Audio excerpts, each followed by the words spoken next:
So in case you don't know, the studio that handles Tokyo Ghoul is called Pierrot. Now they've done Naruto Shippuden, Bleach, Beelzebub. They've done some different anime. And after this episode, it definitely had me wondering, will Pierrot have the last laugh? Manga readers are like, ooh, you know what I did. So this episode of Tokyo Ghoul Route A has me a little bit puzzled because it is implementing certain aspects that has happened in the manga after the Aogiri little mini war, whatever that happened, but then at the same time is also going its own way. So I think this was the concept and overall ideas that originally were going to happen. I think some of the manga was in his mind. Some of the characters that were supposed to be introduced were introduced, but ultimately some of where Kaneki's road went was basically altered. That was what he originally wanted to do, and that's what I think is going to happen. I think we can expect for manga readers and people in general to see certain aspects from the manga. It's just going to be different and, you know, kind of its own way or whatever, because this is what Suishida wanted to do. So it's interesting because Akira Amado was actually introduced in the manga, so that's a character from the manga, and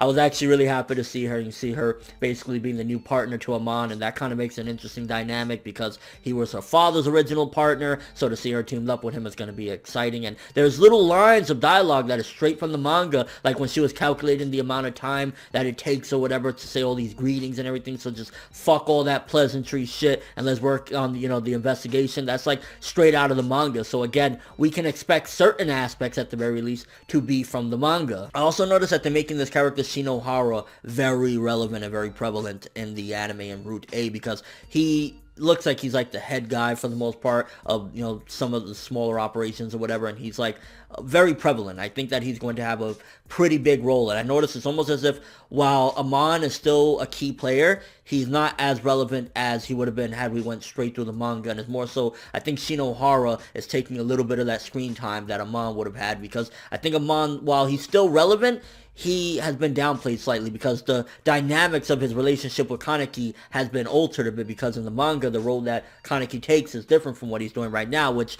I was a little bit like, oh man, I want to see more of that Kaneki, because we see him in this episode. It's like, you got a little glimpse of him here, and Ayato's like, yo, we gotta go. A little glimpse of him there, and Ayato yet again is like, yo, Ayato, can you stop cock blocking for like 10 seconds, bro? We want to see some of our boy. What's going on? And it looks as though Aogiri is making moves. Like, while we're not seeing the progression, it is happening little by little, and I think this episode more so focused on the progression side of things with the investigators. We like get to see, like, you know, okay, Mato was introduced. She's the new partner to Amon. The war is brewing slowly with Aogiri. They're planning, so we got a little bit of progression there as far as they go, but we're not really seeing what's going on with the ghouls, and I definitely want within the next few episodes to more so look at what's going on with Kaneki, because right now we still have a million questions. Why did he join Aogiri tree? What are they doing? What is their ultimate goal? Who is the little girl seemingly in the bandages and everything? So there's a lot of questions that are going on. Who is those two mysterious girls that keep on showing up and back? I mean,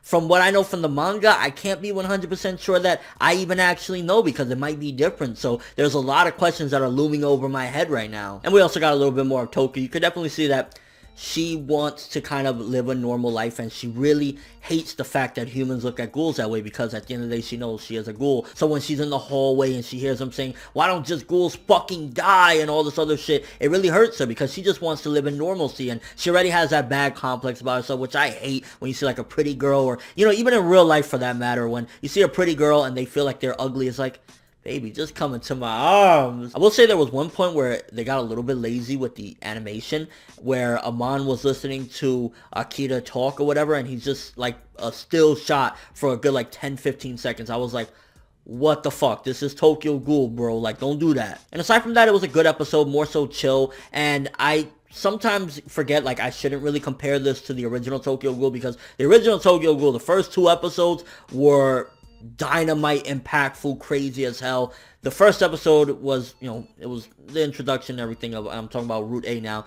The first episode was kind of crazy, whatever. This one was more so slow, kind of building up, giving a lot of exposition as to what's going on right now, the circumstances. So it wasn't that crazy or anything, and I definitely want to focus more on Kaneki, but it's building up the inspector side, and I really hope, because for me personally, enjoyment-wise, critics aside or whatever, enjoyment-wise, I more so love it when it's on the ghoul side of things and what's going on. I'm not a big fan of the inspector stuff. And yeah, it's just kind of having me puzzled, and it's really interesting that Suishida, what he's doing right now, he's making not only anime-onlys kind of have the suspense, but he's making us manga readers as well, because we don't know what's changed, we don't know what's staying, what's going, whatever. It's like we get a line here or there straight from the manga, and then we get something totally different. So I'm excited about that. Overall, good episode for the most part, maybe a 7 to a 7.5 for this one. Not too much. It was just mainly slow exposition and just kind of understanding what the situation is right now. Some characters are getting more spotlight, like Shinohara. I think Amon is still getting his spotlight, but it's a little downplayed more in this adaptation. And yeah, it's just something unique. I just really want to get more to that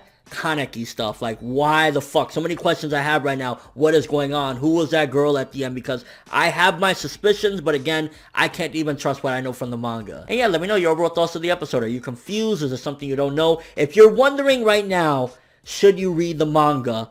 I absolutely 150% implore you, go read the manga from the very beginning, because not only are they changing things or whatever, I feel like the manga's experience is something in and of itself that you should witness. Especially since they're changing things, I definitely say go read the manga. Just read it all and enjoy yourself, and then come back and see what they're doing differently, because it is something different. But that's all I have for this review. Thanks for watching. Hope you enjoyed it. If you liked anything I had to say or enjoyed the video, drop me a like. I'd greatly appreciate it. And if you haven't subscribed, if you could do so as well, that'd be amazing. I'm ForneverWorld, and as always, people, have an awesome day. What's 1,000 minus 7?